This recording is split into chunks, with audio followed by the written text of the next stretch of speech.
Well, good morning, good afternoon, and good evening. I am Michael Grafstein, and welcome to Mike Grafstein Hypnosis. And today we are going to talk about recovering from a major injury or a concussion.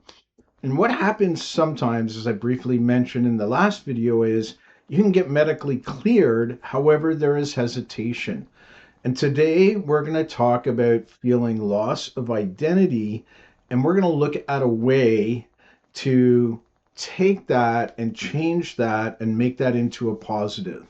And we're going to take 7 steps. And this is something that you can do each day. You can do some of it in the morning, some of it at night, all in the morning, all at night. It does not matter. The key thing is that you do it. And what's happening with each of these steps is they build on one another. And they're small little steps.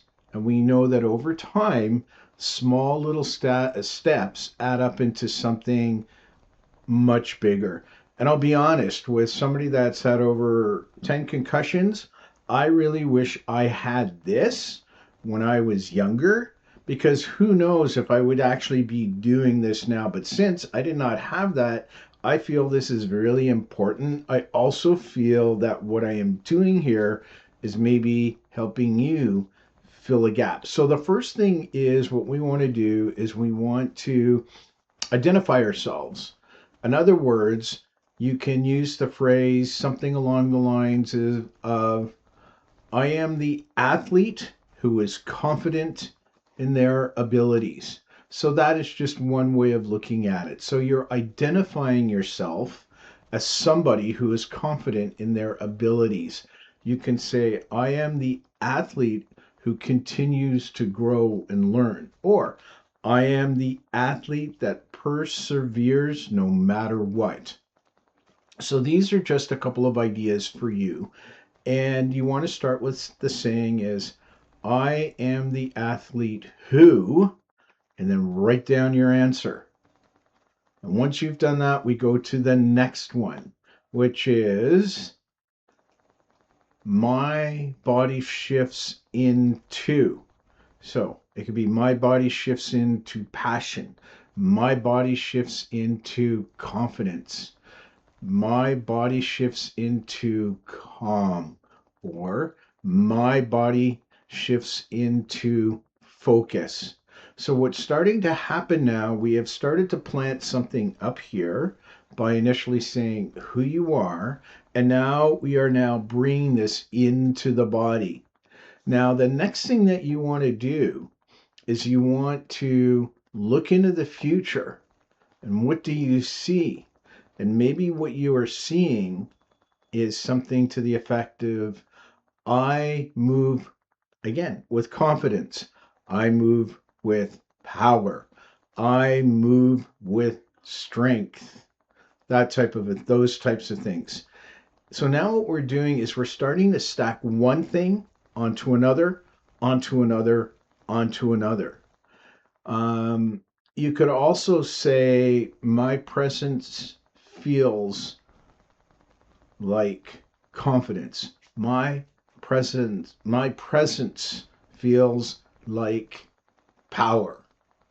My presence feels like positive influence.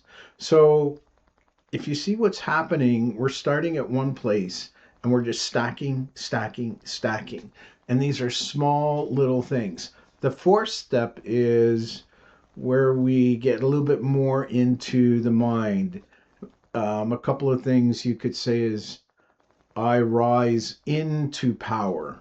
I know it's repetitive, but that's okay, because we've talked about how saying positive things are really beneficial. I rise into power. I rise into confidence. I rise into being the best that I can be. I rise into being who I truly am. Right? So we're moving as I said, we're just stacking one thing over another. Or you can say, I trust my body. I trust my strength. I trust my knowledge. And it's all about what you trust that's coming from within. in, because anybody and everybody can tell you this, that, and whatever, and which is great and it helps.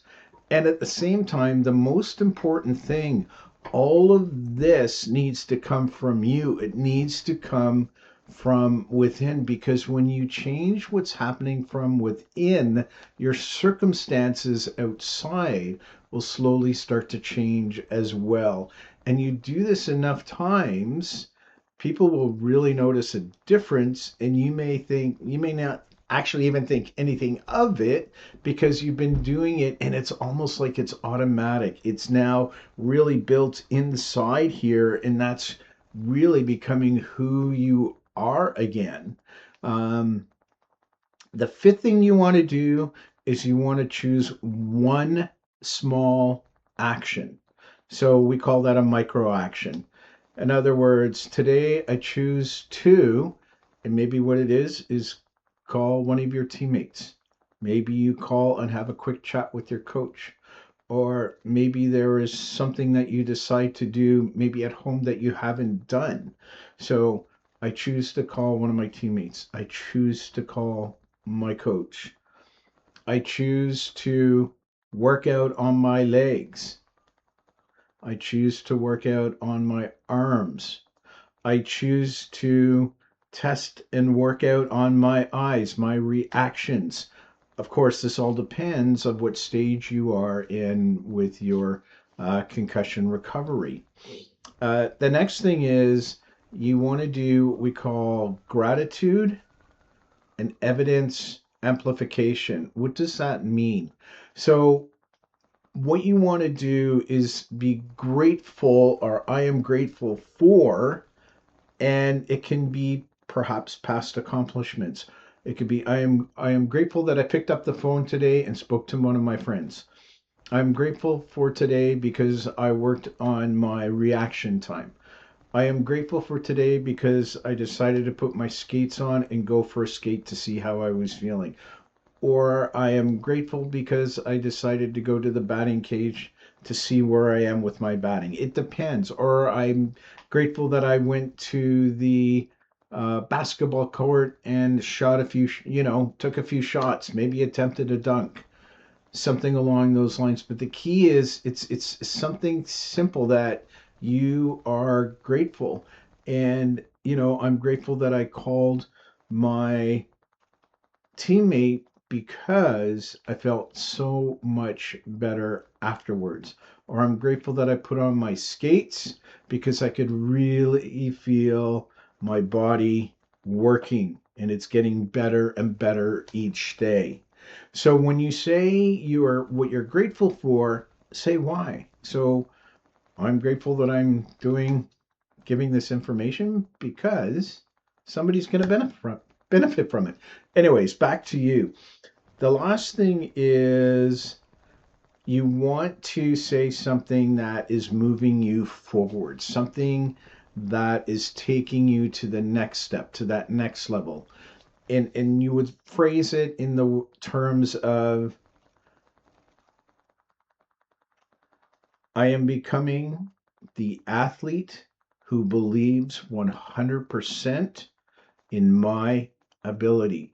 I am becoming the athlete who is stronger and more powerful than I was before. I am becoming the athlete that leads my team to victory.